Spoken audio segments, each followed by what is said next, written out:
분명히 하나님께서 우리에게 믿는 자에게 이런 표적이 따른다고 분명히 말씀했는데 우리가 그 표적을 보고 살아가는 것이 당연합니다. 그게 희귀한 게 아니에요. 당연해야 되는데 오늘날 성도분들이 신앙이 이론이 되고 지식이 되어버리니까 그건 성경에서만 있다. 변명과 핑계와 이유로 되는 게 그거예요. 성경에서만 있다. 그리고 지금 오늘날엔 그런 건 없다. 그런 이단 같은 소리를 누가 하냐 말이죠.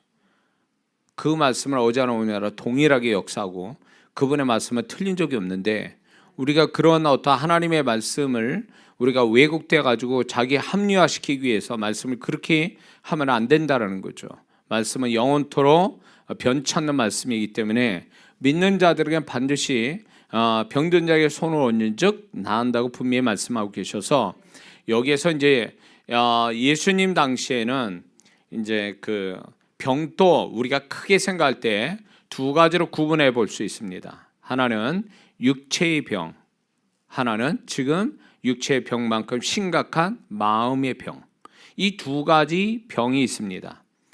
그래서 저는 이게 나중에 이제 마음의 병에 관해서는 따로 한 파트로 제가 다시 이야기하겠습니다. 그래서 지금은 육체의 병에 대한 질병에 관한 요 위주로 말씀을 같이 나누고 이제 후에 이제 마음의 병에 관해서 또 우리가 같이 나누게 될 겁니다.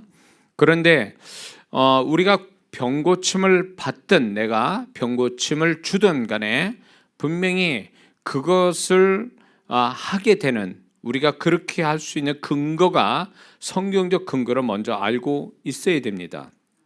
그렇다면 병 고침의 근거는 어디 있냐라고 할 때 첫 번째는 출애굽기 15장 26절에 나는 너희를 치료하는 여호와임이라. 하나님이 분명히 우리를 치료하시는 하나님이라고 선언하고 계십니다. 그 하나님이 우리 하나님이고 그 하나님은 우리에게 치료하시는 하나님으로 나타나시기 때문에 우리는 병 고침을 받아야 되고 또 병 고치는 자가 되어야 된다는 것입니다. 자, 두 번째는 우리가 병 고침의 근거는 예수님의 십자가 보혈의 능력이 있기 때문에 그렇습니다. 이사야 53장 5절 우리가 다 아는 말씀 그의 찔림은 우리의 허물 때문이요 우리의 상함은 그가 상함은 우리의 죄악 때문이라. 그가 징계를 받음으로 우리가 평화를 누리고 그가 채찍에 맞으심으로 우리는 나음을 받았도다. 할렐루야. 그래서 예수님의 십자가의 보혈의 능력에는 뭐가 있냐면 치유의 능력이 있다. 그래서 우리는 치유를 받아야 마땅하다는 것입니다. 자, 세 번째는 치유를 받는 근거는 성령의 은사가 있기 때문에 그렇습니다. 고린도전서 12장 9절에 분명히 이렇게 말씀되어 있죠. 다른 사람에는 같은 성령으로 믿음을, 어떤 사람은 한 성령으로 병 고치는 은사를 성령이 주셨다고 그랬는데 성령님의 은사에 많은 은사 중에 병 고치는 은사가 있기 때문에 그 은사는 지금 사모하는 자 또 성령께 주권적으로 은사로 베푸는 자들이 그 은사를 가지고 사용할 권리가 있고 근거가 된다는 것입니다. 그래서 병 고침을 받거나 병 고칠 수 있는 그런 근거가 성령의 은사가 이런 게 있기 때문에 그렇다는 거죠. 그 다음에 이제 네 번째는 오늘 우리가 본문에서 같이 읽은 예수님 믿는 자들에게는 누구나 다 믿는 자들은 약속을 주님이 주셨다라는 거예요. 손을 얹은 적 병든 자가 낫는다라고 하는 믿는 자에게 주시는 약속이 있기 때문에 이 약속을 의지해서 우리는 병 고침을 받고 병 고쳐 줄 수 있는 그런 사람이 되었다는 걸 우리가 잊지 말아야 될 줄 믿습니다.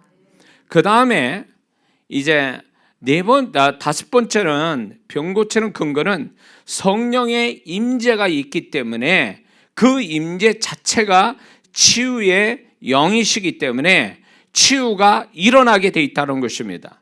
이건 좀 다른 차원이에요. 은사 차원하고 다르고 우리가 성령의 임재를 방언기도를 특히 또 방언기도를 많이 하면 그 방언기도 가운데 성령의 임재가 여러 형태로 나타나는데 현장에 기도하는 사람의 그 현장 속에 나타나는데 그 성령의 임재가 사실은 그게 치유의 영으로 오신다라는 거예요. 그래서 성령의 임재가 가면 방언기도하면서 성령의 임재가 오면 자기도 모르게 병고침을 그 성령님이 주권적으로 그 임재 속에 그 사람에게 병고침을 주신다라는 겁니다. 그래서 우리가 이렇게 우리가 이제 방언기도하고 성령의 임재 속에 가만히 있어도 내가 구하지 않아도 성령께서 주권적으로 임재 속에 있는 그 성령께서 치유의 영으로 그 사람에게 마음과 육체를 치유하는 사건들이 저절로 일어난다는 거죠. 그건 그분의 주권이에요. 내가 구하지 않아도 역사하는 거예요. 그래서 여러분들 이런 거 경험해 봤습니까? 방언 속에 자체적인 어떤 사역 5가지 얘기를 했죠. 그 전에도. 그거 굉장히 중요합니다. 그래서 방언하다가 자기도 모르게 막 눈물이 나는데 눈물 나고 한바탕 기도했더니 마음이 시원해지고 뭔가 모르게 개운해지고 치유받은 거예요. 그게 방언 속에서 성령께서 자체적으로 방언을 통해서 치유해 주는 거예요. 그 사람 마음을 치유해 주시거나 어떤 사람은 방언을 하다가 성령의 임재 가운데 병이 저절로 고침받는 것은 그 임재 자체가 바로 성령이 치유의 영으로 오시기 때문에 그렇습니다. 제가 이렇게 사역할 수 있는 건 뭐냐면 제가 지금 치유 사역을 한 게 아니라 우리가 방언 기도하는 가운데 성령의 임재가 이미 온 사람을 제가 얘기하고 있는 거예요. 성령께서 치유하고 계시는 것을 또 치유하신 거와 치유하실 것을 얘기해요. 지금 말씀을 드린 거예요. 응? 그러니까 이게 우리가 이 사실을 모르면요, 이 사실을 알고 기도하는 사람과 사실을 모르고 기도하는 사람은 또 차이가 있어요. 이걸 믿고 알고 믿고 기도하는 사람은 실제로 그것이 늘상 일어나요. 그런 역사들이. 근데 모르고 믿지 않고 그러면 그 사람은 그거를 경험 못한다는 얘기죠.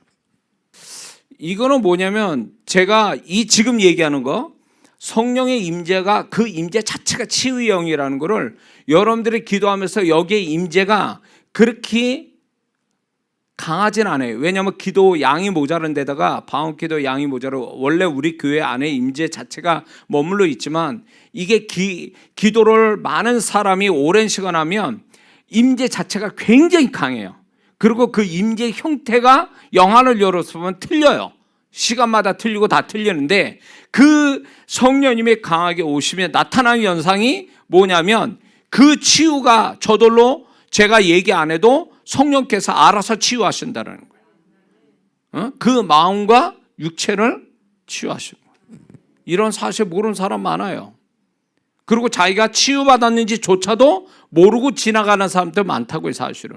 근데 성령님이 이미 우리를 치유하시기 위해서 우리가 기도 가운데 와 계신다 그거예요. 그래서 그분이 나를 더 만져주시기를 사모하고 기도하는 자한테는 성령께서 알아서 맞춤 사역이 목사가 하기 전에 벌써 성령이 와서 맞춤 사역을 하고 계시는 거예요. 그게 놀라운 축복이에요. 그러니까 우리만 계시는 게 아니라 그분이 성령께서 우리와 함께 하셔서 그분의 사역이 각 사람마다 일어나고 있는 거예요. 우리는 다만 모르고 지나가거나 어떤 사람은 알고 지나갈 뿐이지 역사는 하시거든요. 이해가 되시죠? 이렇게 해야 이제 그게 그 말이구나 이러지. 그렇지 않으면 제가 혼자서 그냥 이론으로 얘기하는 걸로 알고 있거든요. 자, 6번째는 치유의 근거는 뭐냐?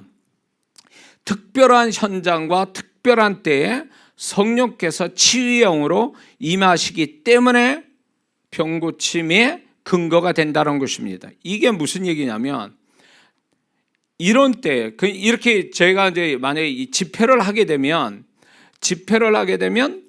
이제 성령께서 저한테 어떤 지시를 내리기 전에 내리지 않고 있다가 어느 순간에 사역을 하고 막 이러다가 어떤 때는 뭐 설교 도중에 성령께서 어떤 치유 사역을 하라고 어떤 계시를 주세요. 이렇게 어떤 음성을 들려주실 때가 있어요. 그러면 설교를 하다 말고 치유 사역을 하는 거예요. 그거는 특별한 현장에 특별한 시간에 특별한 사람한테 성령께서 역사하시려고 저한테 영감을 주시는 거예요. 그러니까 그런 성령님이 역사가 있으니까 병고침의 사역이 될 수 있다라는 거예요. 그런데 많은 사역자분들이 자기 멋대로 사역해요. 성령님은 지금 하시고 싶은 마음이 없는데 내 마음대로 막 하는 거죠. 그러니까 성령님을 부린다고 생각하는 거예요. 저는 부리는 게 아니라 그분의 뜻에 순종하는 사역이 돼야 성령이 역사하는 거지, 내 마음대로 내가 은사를 쓰는 주인공이처럼 내게서 능력이 빡 뽑아 나와서 내가 쓰는 것처럼 자기가 성령의 능력이 주인인 것처럼 했다는 성령께서 보증하지 않아요. 그런 부분. 응? 그렇기 때문에 저는 이것을 왜 이 얘기를 하냐면, 제가 사역 속에 18년 동안 이 집회 사역을 하면서 이걸 너무 많이 경험했어요. 너무 많이 경험하니까 어떤 시간 속에 어떤 사람에게 어떤 사역할지 그분이 가르쳐 주시는 거예요. 그러면 그것만 저는 그냥 순종해서 하면 역사는 그분이 하시는 거죠. 이게 얼마나 쉬운 줄 몰라요. 근데 이제 이런 것들을 알고 하느냐, 이게 성령의 뜻을 순종하고 사역을 하느냐 아니면 자기 멋대로 하느냐, 이거 차이가 있는 거거든요. 아무리 능력이 잘 나와도, 자신에게 은사의 능력이 나와도 성령께서 원하지 않을 때 쓰면 그건 책망거리가 돼요. 능력이 나와서 뭔가 역사가 나타나도 그건 하나님 영광 받지 않으세요. 그분은 내가 능력이 나오는 걸 기뻐하는 게 아니라 능력보다 그분 앞에 순종하는 걸 더 기뻐하신다는 거예요. 그래서 많은 사역자분들이 열심과 능력 나오는데도 초점 두면 그 사람 망합니다. 열심과 능력이 아니라 그분 앞에 순종하는 게 그게 최고의, 그분 앞에 내가 해야 될 태도라는 거 잊지 말아야 될 줄 믿습니다.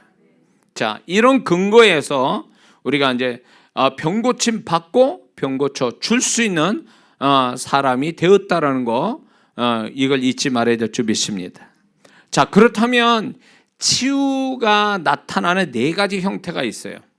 그거는 뭐냐면, 첫 번째는 치유의 은사로 나타나는 형태예요. 치유가 어떤 병고침이 은사로 인하여 나타나는 형태, 이게 하나가 있고요. 두 번째는 선포되는 치유의 말씀으로 나타나는 치유의 형태가 있어요. 다시 말해서 이제 이사야 53장 5절처럼 그가 채찍에 맞음으로 우리가 나음을 입었다, 이런 그 치유의 말씀을 계속 선포함으로 인해서 말씀 자체가 역사해서 치유가 일어나게 하는 이 두 번째 형태가 있다는 거예요. 이해가 되시죠?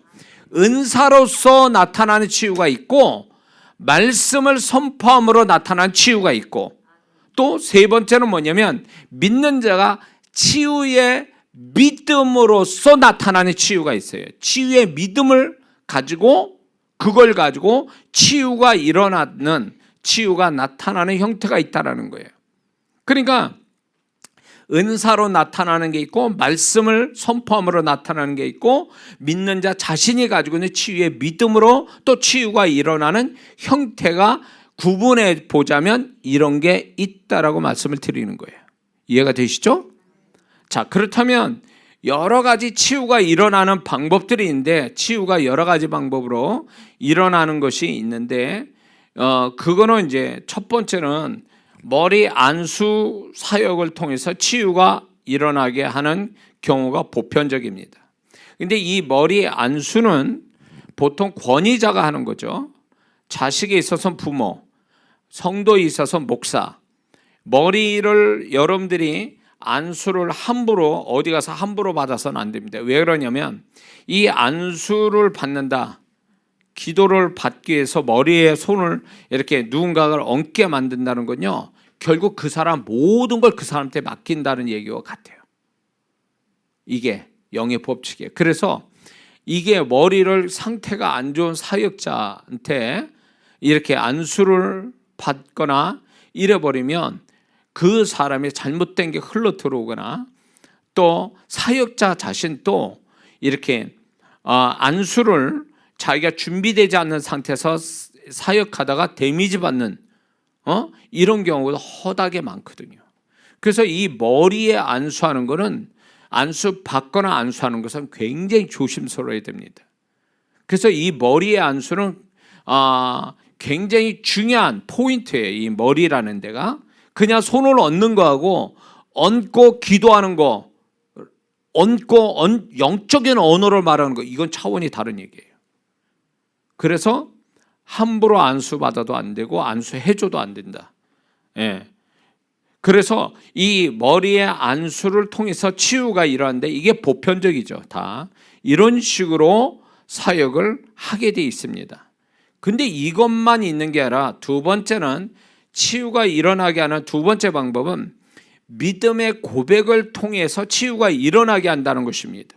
믿음의 고백이라는 건 결국 뭐냐면 약속의 말씀을 붙잡고 자신의 고백인 것처럼, 자신의 고백처럼 하거나 말씀에 근거한 자기의 문제를 믿음으로 고백하는 거죠. 자, 나는 예수님이 채찍에 맞으심으로 내 병은 나았다, 이렇게 표현하는, 이건 말씀에 근거된 자기 고백처럼 얘기하는 거죠.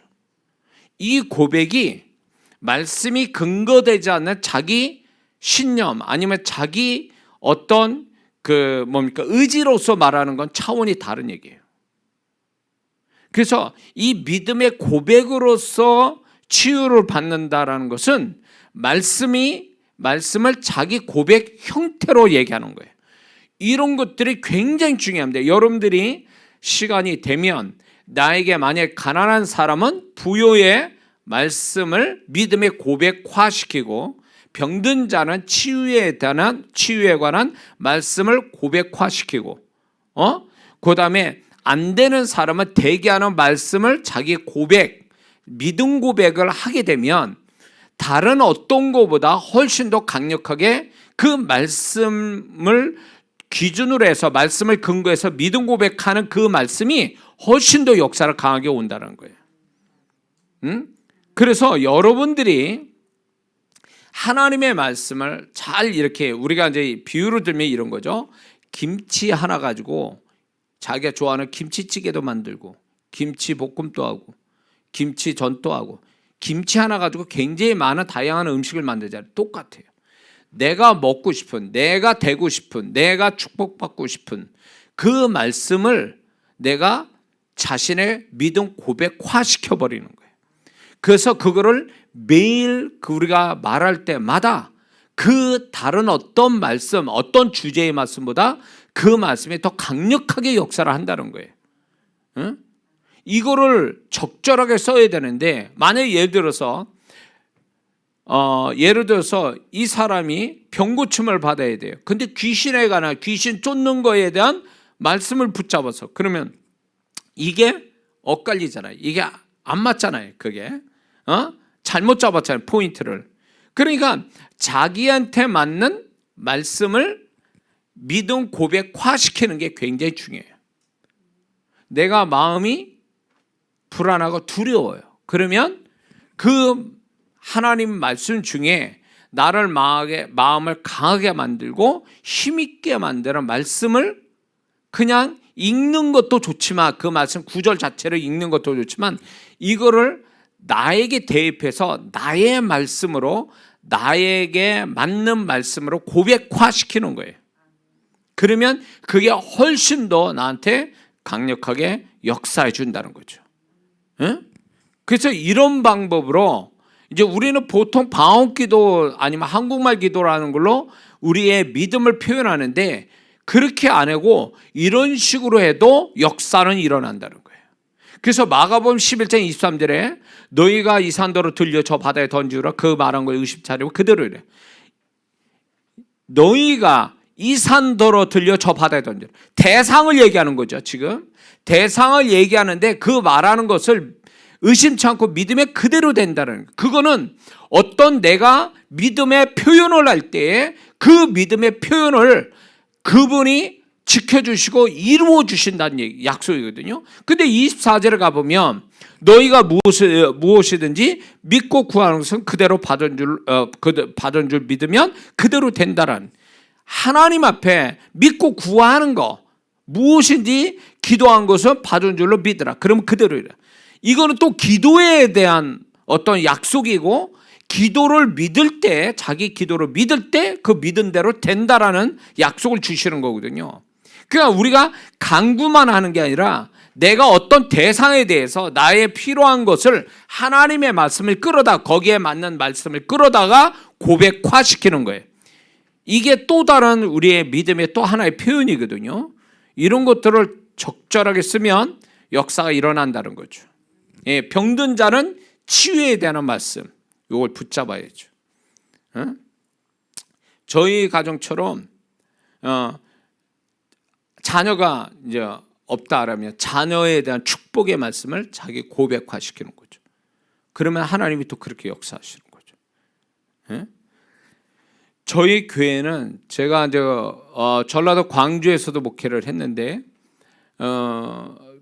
하여튼 믿음 고백, 그 교회 우리 그 예배 드려본 분들 아시겠지만 그 교회적인 믿음 고백 또 이렇게 능력의 믿음 고백 두 가지를 하는데 그거를 오랜 시간 동안 고백을 했거든요. 성도들과 같이 예배 가운데 예배 순서 속에 그게 지금 하나님께서 이루어주고 계시거든요. 그 고백이 우리 성도들 함께 한 고백이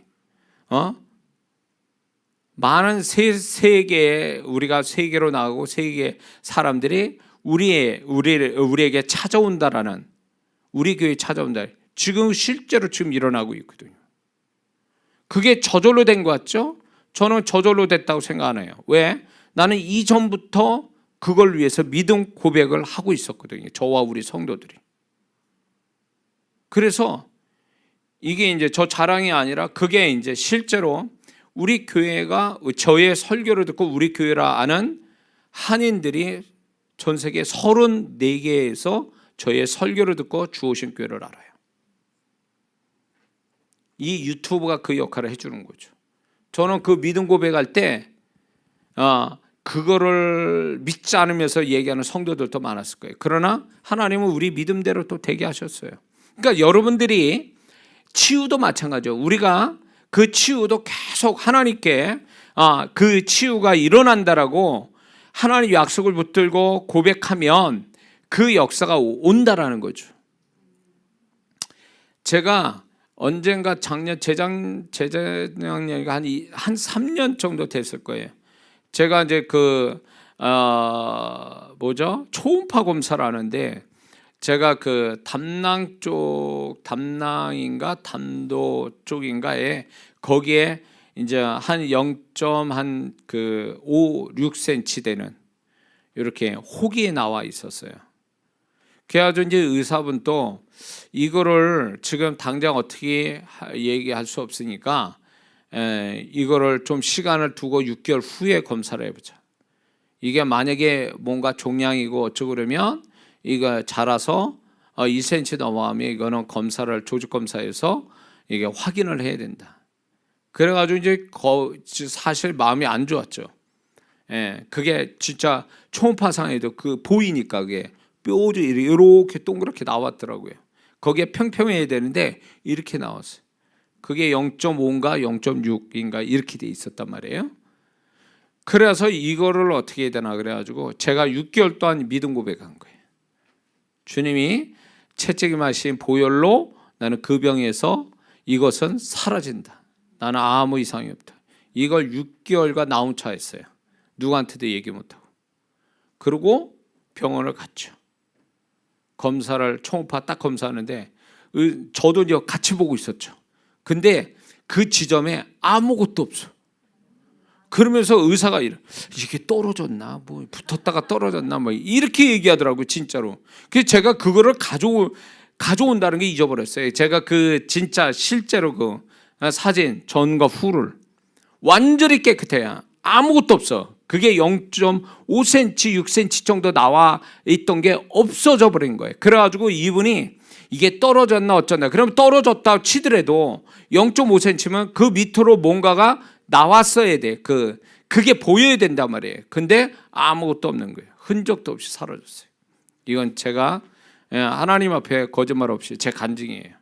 그래서 제가 믿음을 얘기하고 또 치유의 사역을 하는 사람이 내가 이런 부분에 대해서 병고침에 대한 치유를 내가 스스로 할 줄 모르고 이게 없다면 이게 또 말이 안 되는 거잖아요.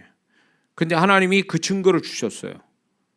그래서 이게 뭘로 기도도 하지만 이 말씀을 붙들고 믿음 고백하는 것을 6개월 동안 매일 했어요. 그것이 역사를 가져온 거죠. 그러니까 여러분들도 하나님의 약속의 말씀을 붙잡고 기도만 할 게 아니라 믿음 고백화시키는 거, 이거 굉장히 한국말로 하는 거죠. 그거는 방언은 믿음의 말이니까 방언 기도가 그래서 좋은 거고, 근데 제가 말씀드렸죠. 방언 자체가 믿음의 말이며 생각도 믿음의 생각을 가져야 이중적 믿음을 쓰기 때문에 훨씬 축복이 된다고 얘기했는데, 많은 성도들이 방언은 믿음의 말인데 생각은 잡념을 넣고 불신앙적인 생각을 갖고 방언 기도를 하기 때문에 방언 기도에 충분한 축복을 못 받는다라는 거예요. 기도할 때, 방언 기도할 때 잡념을 가지고 쓸데없는 생각, 안 좋은 생각, 이런 생각을 하니까 방언은 믿음의 말인데 생각은 불신앙적인 생각, 이게 안 맞잖아요. 그러니까 방언 기도의 축복을 충분히 못 받는 거예요. 그래서 제가 말씀드린 게, 방언을 하면 생각을 비우지 말고 이 방언의 생각도 믿음의 생각을 가져야 두 가지, 언어와 생각이 두 가지 믿음이 생기기 때문에 훨씬 더 응답받기 빠르다. 그래서 믿음의 상상을 항상 하라고 얘기하거든요. 생각을 비우지 말고 믿음의 상상을 하라. 내가 기도하고자 하는 거에 대해서 믿음의 상상을 하라고 제가 말씀을 드렸거든요. 그게 굉장히 중요합니다. 자, 그래서 믿음의 고백을 통해서 치유가 일어나게 합니다. 자, 세 번째는요, 믿음의 타치를 통해서 치유가 일어나게 한다는 거죠. 사도행전 3장에 보면은 베드로가 이제 성전에 기도하러 올라가다가 성전 길목에서 안진뱅이를 만나죠. 그럴 때 나사렛 예수의 이름으로, 내가 은과 금은 없으나 나사렛 예수의 이름으로 일어나, 그러면서 그 오른손을 잡아 일으켜 세웠다고 그랬어요. 그래서 그 안진뱅이가 걷게 됐죠. 잡아서 일으켜 세웠다는 거예요. 주님도 그냥 말씀으로 고치기도 하시지만 손을 대셨단 말이에요. 귀먹고 벙어리 된 자를, 눈먼 자, 귀머거리 자를 손을 대시고 사역을 하셨잖아요. 그렇기 때문에 이런 믿음의 타치, 요걸로 이제 소위 말하면 치유가 일어나게 한다는 거죠. 그냥 하는 것보다 또 이렇게 타치, 이렇게 하면서 치유가 일어나게 해줄 수 있다는 거죠. 그래서 되도록이면 이렇게 타치를 하면서 기도를, 어느 부위든 머리를 빼고 어느 부위든 이렇게 손을 대고 기도해 주는 것은 굉장히 어떤 역사가 일어나게 하는 아주 중요한 매개체 된다라는 거죠. 그래서 나중에 또 쭉 얘기했지만, 손을 댈 때에 손에서 누군가 병 고쳐 주려고 하는 그 사람이 손을 댈 때 그 사람에게 병 고치는 능력이 흘러들어갈 때 손에서 나타나요. 손에서 감각이, 그게 알아진다는 거예요. 손에서 현상이 일어나요. 능력이 흘러나가는 이 부분은 나중에 와서 자세히 말씀을 드릴 겁니다. 그래서 타치, 믿음의 타치를 통해서 치유가 일어나게 한다는 거죠. 자, 그 다음에 네 번째는 치유가 일어나는 또 하나의 방법은 영분별 은사를 사용해서 치유가 일어나게 한다라는 것입니다. 자, 영분별 은사의 특징 중에 하나가 뭐냐면, 남들이 맡지 못하는 영적 냄새를 맡을 수 있는 능력이 생겨요. 그게 뭐냐?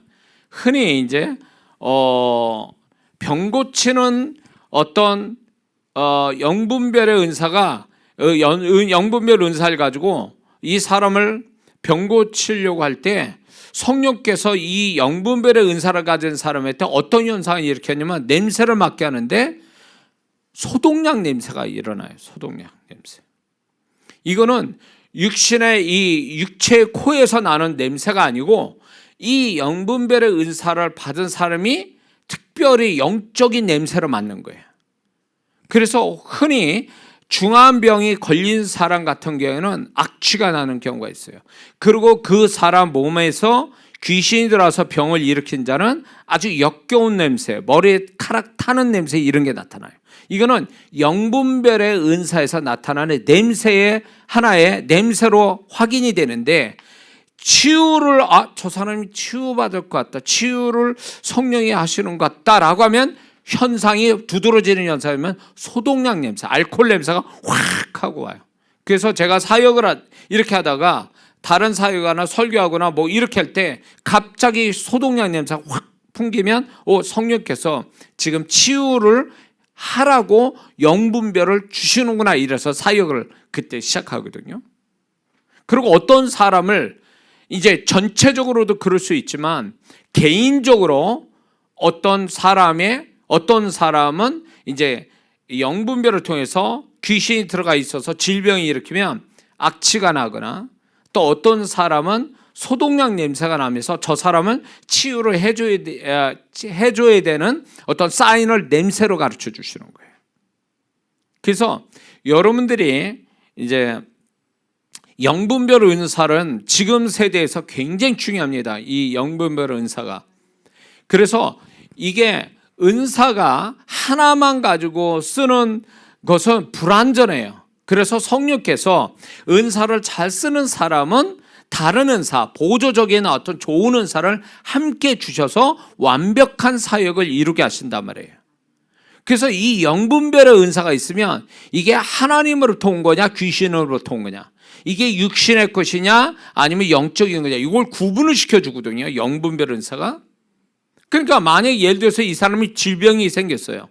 질병이 생겼는데 이게 자연 발생으로 생긴 게 아니라 귀신이 준 질병이다 그러면 영분별이 딱 돼요. 이게 되면 이게 귀신이 준 질병이다. 그러면 치유 사역 방법이 달라져야 돼요. 정말 이 사람이 자연적 발생으로 병이 생겼으면 그냥 예수님의 이름으로 치유받아 이렇게 말하지만, 이게 자연 발생이 아니라 귀신 역사면 처음 시작할 게 뭐냐면 죽기부터 해야 돼요. 귀신을 쫓는 것부터 시작해야 돼요. 이게 귀신을 쫓지 않고 그냥 일반적 치유 기도하면 안 나요. 왜? 얘네들은 나가야 이 병이 그 병과 함께 떠나가는데 이 귀신이 떠나가질 않는 거예요. 왜? 번지수를 잘못 찾고 있거든, 이 기도해 준 사람이. 그러니까 남의 다리 긁는 식이 되는 거예요. 그래서 모든 은사가 영분별의 은사를 가지고 다른 은사와 같이 쓰면 굉장히 중요한 어떤 은사가 정확하게 사용이 된다는 거예요. 그래서 영분별의 은사는 뭐가 같냐면 사람의 눈과 같은 역할을 해줘요. 잘 볼 수 있게. 보면 다 아니까. 그게 영분별의 은사예요. 그래서 이 영분별이 안 되면 이 사람은 사단에게 속을 확률이 높아요. 환상 봤다? 무슨 주님의 음성 들었다? 다 와요. 나한테 다 와서 나한테 얘기해봐. 딱 그러면요, 이건 네 소리, 이건 주님의 음성, 이건 귀신에서 또 온 소리, 딱 구분이 돼요. 응? 그러니까 많은 성도분들이 지금 교회 안에 성도들이 어떻게 구성되어 있냐? 잠자는 신앙을 가진 성도, 완전히 교회만 왔다리 갔다리 하면서 종교적 생활하는 잠자는 영혼, 이런 성도가 있고, 한쪽은 육신, 그러니까 소위 말해서 행위로 신앙생활 열심히 하는 성도가 있어요. 요 그룹이 있어요. 그러니까 잠자는 그 영혼을 가진 성도는 교회 안에 제가 볼 때 50% 이상 넘습니다. 그리고 어떤 그 율법적 행위로서 신앙생활 열심히 하는 사람이 10% 내지 20%. 그러면 나머지의 퍼센트의 성도는 누구냐? 영이 깨어있는 거죠. 기도를 늘 하고 영적 감각을 가지고 영적인 어떤 신앙생활을 하는, 영의 세계를 알고 신앙생활 안에 깨어있는 성도들이 소수들이 있어요. 이런 성도들, 이런 사람들이 사실은 이제 평신도 사역자, 그리고 평신도 지도자가 될 수 있는 사람이 되는 거예요. 이런 성도는 소위 말해서 율법적 행위를 가진 신앙 가지고 만족을 하지 않습니다. 뭔가 답답해, 뭔가 부족하다고 느껴지고, 이런 성도들은 어떤 영적인 사실, 좀 더 영의 세계나 영적인 은사나 영적인 진리 같은 거를 좀 더 깨달아서 능력 있는 그리스도인으로 살아가기를 몸부림치는, 누가 모르지 않아도 열심 내는 그 부분에 그런 성도들이 교회 안에 있습니다. 이런 성도들이 굉장히 중요한 성도들이에요. 근데 이런 성도들이 뭐가 필요하냐면 모두 다 영분별이 있어야 돼요. 영분별이 안 되니까 사단에게 속는 거예요. 자꾸 자기는 하나님이 일을 한다고 그랬는데 사단에게 속아가지고 사단을 이롭게 하는 일들을 한단 말이에요. 은사를 받고 능력도 있고 열심히 있는데 분별이 안 돼. 그래가지고 그런 성도들이 교회에서 지탄을 받고 성도들한테 오해받고 하는 이유가, 영분별이 돼서 분별력 있게 하면 문제가 아닌데 이게 분별이 없어 버리니까 사단에게 속고 또 자기 육신에 속고 자꾸 이렇게 속임을 당하면서 결국은 자기 자신도 못 믿게 되는 거죠. 이게 결국 왜 그러냐? 영분별이 안 돼서 그러는 거예요. 영분별. 그래서 반드시 여러분들은 깨어있는 성도들은요, 뭐가 필요하냐? 영분별할 수 있는 능력을 달라고 기도해야 돼요. 이건 뭐 굉장히 중요합니다. 이거는. 그래서 아무리 능력 나오고 체험하면 뭐합니까? 이게 영분별이 안 돼가지고 이게 미혹의 영에 잡힌 건지 귀신이 역사하는 건지 성령이 역사하는지 이것도 몰라. 그러면 그 체험이 무슨 의미가 있어요? 체험 자체가 위험스러운 거지.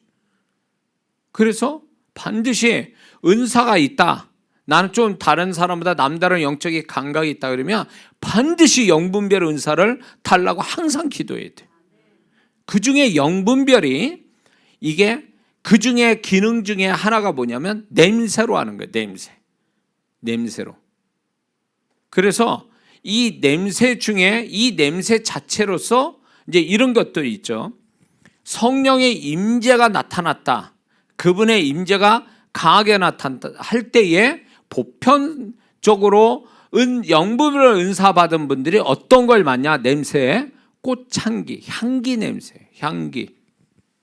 어디서 이 꽃 향기가 막 이렇게 나요. 보편적으로 다 그래요.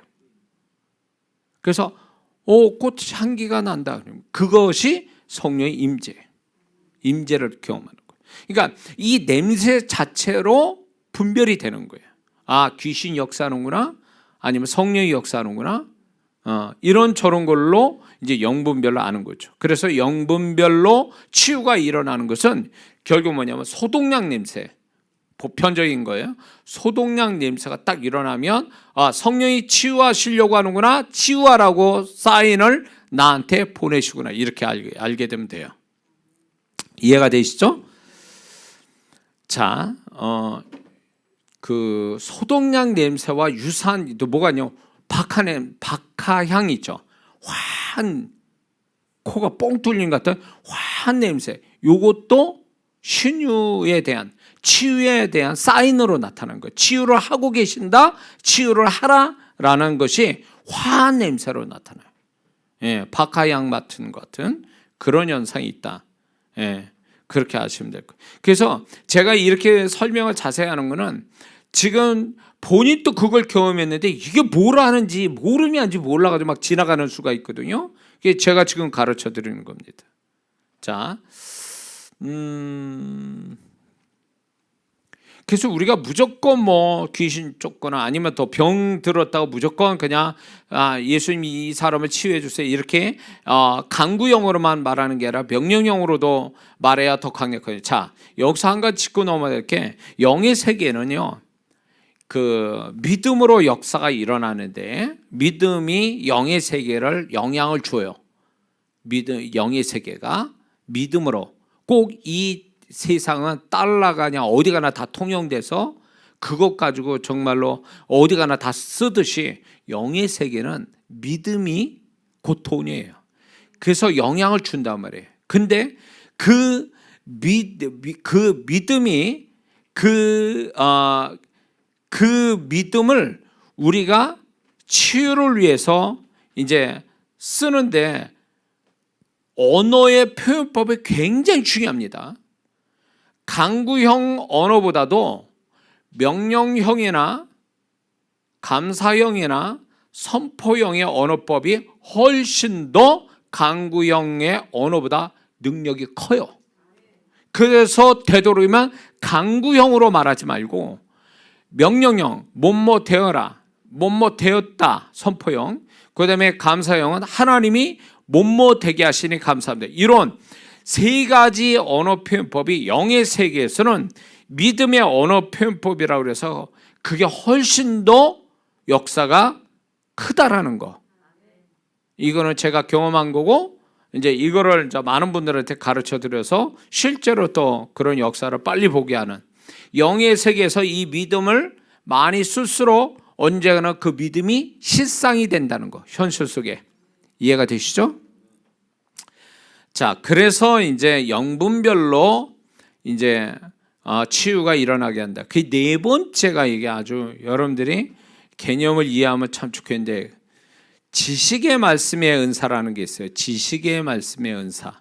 이걸로 치유가 일어나게 한다라는 거죠. 근데 이게 여러분이 저를 보셨겠지만 저는 이 은사로 쓰는 거거든요. 이 은사.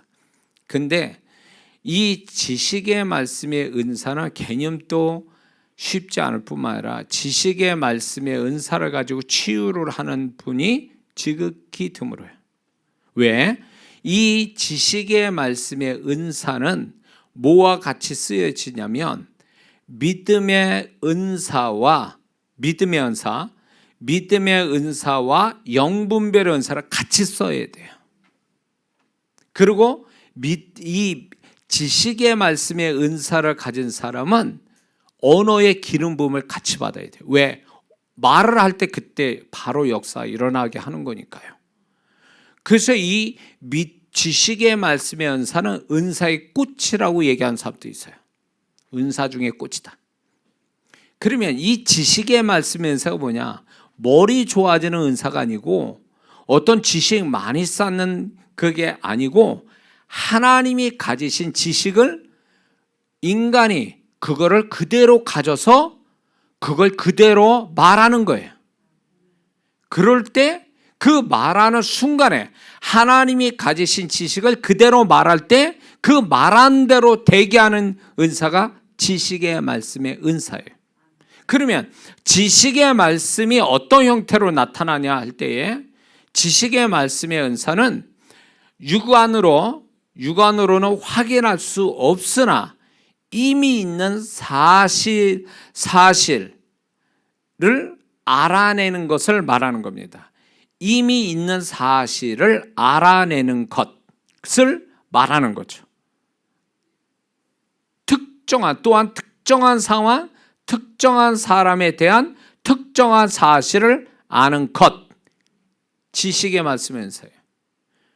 이거는 또 과거에 그 사람이 과거에 일어난 사실과 현재 일어나고 있는 사실을 아는 것, 이게 지식의 말씀의 은사예요. 그러니까 이거는 사람의 지식 가지고 알아채는 게 아니라 하나님의 지식으로 알아내는 거예요.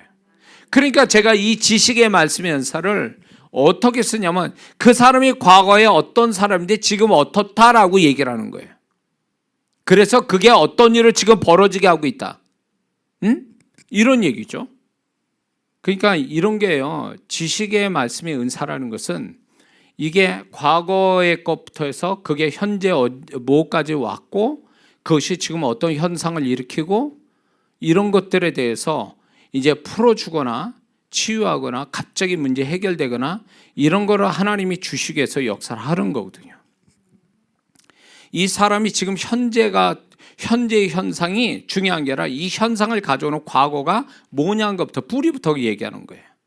그래서 거기서부터 해결을 주시는 거거든요.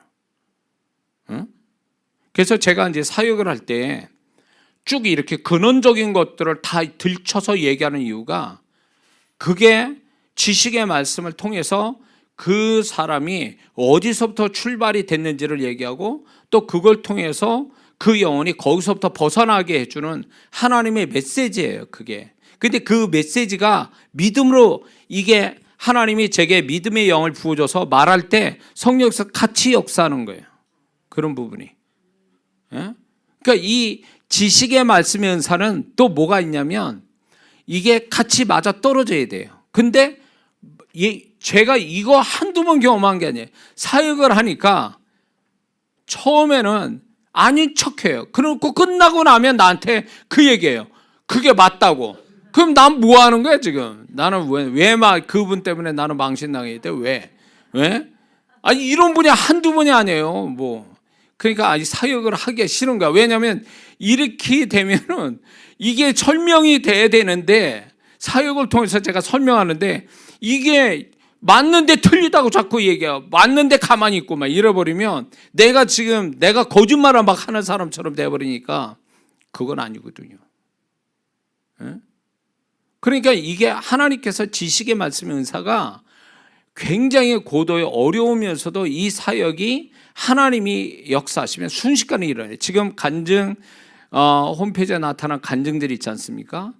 제가 대언을 하잖아요. 대언이 그 대언 속에 뭐가 있냐면 지식의 말씀의 은사를 가지고 하는 거예요. 그러니까 이 지식의 말씀의 은사, 영분별 플러스 믿음의 은사 이거 같이 합세해서 이렇게 주님의 음성을 전할 때 그대로 역사 일어나는 것이 바로 그거란 말이에요. 그래서 이런 것으로 하나님이 역사하신다. 그래서 이렇게 집회를 하거나 이럴 때 성령께서 지식의 말씀을 쓸 때 어떻게 하냐? 치유받은 사람 내지는 치유받은 사람 이런 것을 성령께서 알고 그냥 선포할 때 거기에 맞는 사람이 역사가 그냥 일어나 버리는 거예요. 치유들이. 네. 이 설명하기가 좀 그러네요. 뭐 사역자들 가르치는 것도 아니고. 그러니까 이렇게 사역을 하는 거다. 그러니까 제가 사역하는 그 포인트는 은사 쪽으로 보면 이런 거예요. 그래서 지식의 말씀의 은사가 이렇게 사용이 된다. 이걸로 통해서 치유가 일어난다. 이런 거죠. 이해가 되시죠? 자, 근데 여기서 우리가 알아야 될 게 이런 거예요. 뭐냐면, 자, 믿음을 통해서 치유를 받는데, 동일하게 어떤 사람이 두 사람이 열렬히 낳기를 원해요. 근데 한 사람은 낳는데 한 사람이 안 나요. 라고 했을 때, 왜 한 사람은 또 동일하게 그렇게 했는데 한 사람 낳고 한 사람은 왜 안 나느냐 할 때에 여기서 이제 근원적인 문제가 뭐냐면 그 안 나는 사람들 보면 뭐가 문제냐면 영은 하나도 안 움직이고 혼만 움직여. 혼만. 그러니까 혼의 감정만 열렬해. 응? 낳기로 혼의 감정만 열렬해. 그래가지고 안수를 딱 하잖아요. 그 사람 영의 상태를 알아보기 위해서 안수를 딱 하면 영은 잠자고 있어. 그러니까 이게 그 사람의 혼의 감정과 영의 상태가 달라요. 근데 어떤 사람은 얌전해. 그래서 이 사람이 좀 얌전하니까 별로 그렇게 겉으로 볼 때는 그 사람이 별로 이렇게 사모함 같질 않아요. 근데 딱 손을 놓고 기도해 보면 이 영의 사모함이 간절함이 어마어마한 거예요. 그러니까 이런 영혼은요, 내가 빨려 들어가는 것 같은 기분이 들면서 기도를 간단하게 했는데도 역사가 와요. 왜? 이 사람은 그냥 이렇게 혼의 감정으로 막 들뜨지 않고 영을 이렇게 충분히 기도하는 가운데 영이 충분히 하나님을 만날 만한 하나님이 만져주실 때 딱 타치가 될 수 있는 상태가 돼 있는 거예요. 그게 손을 얹어 딱 손을 댔을 때 이 영혼이 이제 알아보는 거예요. 제가 딱 이렇게 했을 때 또 기도나 이 타치를 통해서 안수를 통해서 실제로 성령이 역사를 그냥 하시는 거예요. 왜? 상태가 준비되어 있으니까. 그래서 제가 이렇게 혼의 감정에 들떠서 하는 사람들한테 많이 속은 적이 많아요. 사람 속이는 거예요, 이게. 야, 저 사람 기도해주면 어마어마한 역사가 나겠다. 손을 딱 대보면 서늘해, 그냥. 영이 잠자고 있어. 깨어날 줄은 몰라. 그러니까 나만 힘들어. 근데 이분 또 뭐냐면 실망해. 아니, 목사님 꾹꾹 눌러서 기도해주는데 왜 난 아무렇지도 않지? 라고 하는 거예요. 그럼 제가 이제 묻는 거죠. 얼마나 기도하셨어요? 이렇게. 기도에서 어느 정도 감이 잡히는 거예요. 기도 별로 안 했대. 그러니까 이분은 분위기에 혼의 감정이 막 난리를 친 거야. 분위기에 따라간 거예요. 분위기. 그 역사는, 하나님의 역사는 혼의 감정에서 역사가 일어나지 않거든요. 혼이 막 들뜬다고 역사가 오지 않아요. 중요한 거는 그 사람이 하나님의 역사가 영으로부터 오는데 그 영적인 하나님의 축복이 받을 만한 영의 자세가 되어 있어야 되거든요. 근데 영의 자세가 되어 있질 않아. 그러니까 손을 얹어도 아무런 느낌이 없는 거예요. 그러면 저는 이제 이 혼에 속았구나. 이 사람 혼의 감정에 내가 속았구나. 외모로 이렇게 판단한 게 내가 잘못했구나. 이럴 때가 많아요.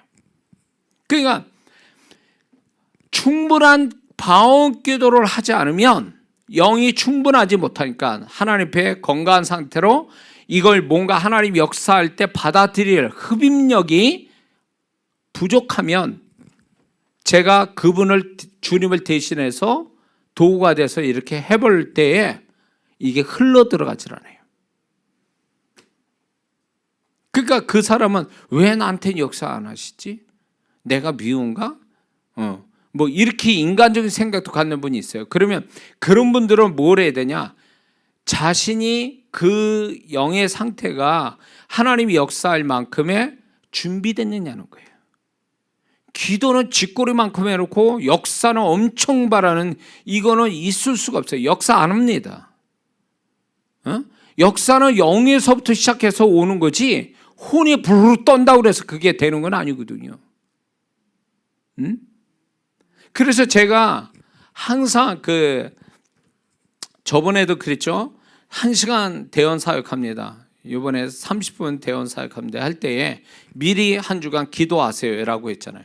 기도한 사람은 그만한 축복을 받아요. 근데 기도를 안 한 사람들 있잖아요. 그러고 안 하고 어떻게 하나 구경하러 오고, 그 사람은 건너뜁니다. 왜? 준비 안 된 사람들이에요. 이런 사람 한두 명 본 게 아니에요. 아니 왜 하나님이 역사할 현장에 와서 왜 그렇게 혼적으로 판단하고 그리고 감정은 써느라고, 내지는 또 기도는 안 하고 혼적으로 분위기 따라서 저 사람도 난리치는데 뭔가 있는가 보다 하죠. 혼적으로 막 그냥 분위기 들떠. 역사 안 하십니다. 성령께서 안 속아요. 나는 속는데 성령님은 안 속으세요. 그 사람만 손해 나는 거예요. 손해 나는 거라고. 왜 그렇게 하냐고. 혼에서 결정 나는 게 아니에요. 혼의 생각이나 감정에서 결정 나지 않아요. 그 사람의 영의 상태가 좋아야 돼요. 그게 결정적이에요. 그러니까 저도 그분의 통로가 되기 위해서 제가 영이 충만하고 강하고 건강한 상태 만들기 위해서 기도를 엄청 많이 하거든요. 여러분이 이 하나의 사역을 하루 종일 기도할 때도 있어요. 내가 그만큼 준비되어야 되니까. 근데 이렇게 나타나서 그냥 주시려면 주시고 마시려면 말고 이런 식의 태도니까 그 사람 건너가는 거예요. 악해서 건너가는 게 아니라 지나쳐가는 게 그 사람이 악해서가 아니에요. 준비가 안 됐다 그 얘기예요. 준비가 안 됐어요. 하나님이 역사할 영의 준비가 안 돼 있는 거예요. 그러니까 제가 아무리 제가 충만한데 이렇게 해도 이 사람이 준비가 안 되면 결국은 아무것도 얻지를 못해요. 너무 마음 아픈 거죠. 근데 어떤 사람은 이렇게 영혼의 상태가 잘 돼 있으니까 그냥 손만 얹어도 그냥 알아서 성령님이 다 역사하는 거예요. 왜? 이 사람이 준비된 상태니까 영적으로. 그 차이가 있다는 거예요. 그래서 그냥 아무 준비 없이 와가지고 뭐 스페셜도 있어요. 아무 준비 안 했는데 하나님 확 역사할 수도 있지만 그건 아주 특별한 경우고요. 보편적으로는 충분히 준비한 상태로 영적으로 준비한 상태에서 와야 역사가 일어나는 거예요. 그래서 이런 게 있습니다. 제가 이제 집회를 이렇게 하면은 첫날의 사역하고 끝날의 사역이 달라요. 왜? 첫날은 충분히 저랑 처음 얼굴 보고 또 기도도 안 하고 그러니까 임재도 약해. 역사는 안 와. 그런데 이게 이제 계속 기도하면서 이제 시간을 이제 뭐 7타임 한다, 5타임 하면 계속 기도하지 않습니까? 같은 현장에서. 그러면 성령의 임재도 오죠. 이 사람이 기도를 더 많이 해가죠. 그러면 끝날에 어떻게 되냐? 이 사람 처음과 완전히 다른 영의 상태가 돼 있는 거예요. 그럼 이런 사람은 그냥 손만 대도 역사가 와요. 말만 해도 역사가 와. 이게 왜 그러냐? 그 사람이 이 현장 자체가 임재로 충만한 데다가 그 사람이 영적으로 준비가 충분히 돼 있는 상태니까 뭐 그냥 제가 사역을 안 해도 성령이 알아서 사역을 다 해주시는 거예요. 그런데 하나도 준비하래. 그래서 어떻게 되냐? 제가 농담 반 진담 반을 뭐냐? 집회할 때에 처음 들어온 그 사람은 가지고 끝날까지 간다. 중간에 오는 사람 다 카트 시킨다. 문 잠가 버리고 그 사람들 못 오게 하고 첫날에 들어온 사람을 가지고 끝까지 가서 하나님의 역사가 그 참여한 사람이 얼마나 축복받는지를 내가 보고 싶다 그랬어요. 근데 그게 안 되죠, 사실은. 근데 이제 이런 경우에 이 한 사람은 처음부터 끝까지 참석을 다해서 영적인 수준이나 어떤 성령의 임재나 역사가 굉장히 높게 와 있는데 여지껏 참석 안 하다가 중간에 좀 오던가 마지막 날 떡 오잖아요. 그러면 수준이 떨어지는 거예요. 수준이 떨어져요. 그래서 이 사람은 마지막에 와서 축복받기에는 글러요. 처음부터 참석한 사람하고 마지막 날 처음 참석한 사람하고 차원이 다르죠. 근데 또 문제는 뭐냐면 이 처음 참석한 이 사람이 전체 임재를 다 떨어뜨려요. 또 질을.